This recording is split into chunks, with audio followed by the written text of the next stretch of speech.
How to fix error 0x8007003b on Windows. So this problem typically arises when transferring files over a network in Windows, indicating an unexpected network error.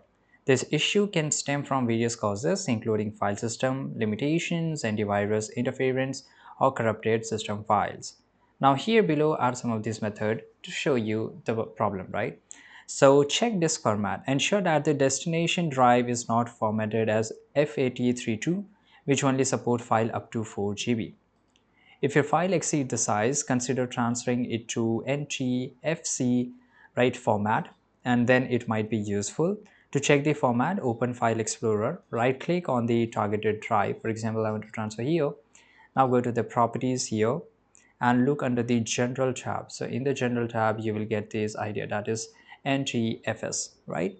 Now disable antivirus and firewall. So temporarily disable any third-party antivirus softwares on the Windows Defender firewall, as this can block file transfer.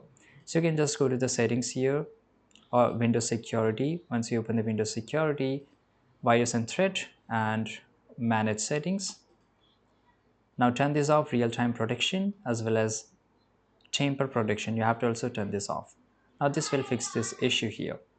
Right, now the next thing you can do, that is a run system file checker. So here corrupted system files may cause this error. Running an SFS scan can help repair this file.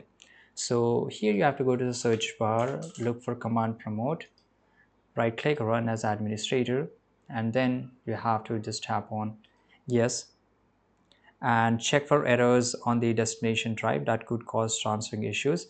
So here you can just write for sfc slash space slash scan now and hit the enter bar. Now it will start scanning this and it will find out the issue and it might fix it, right?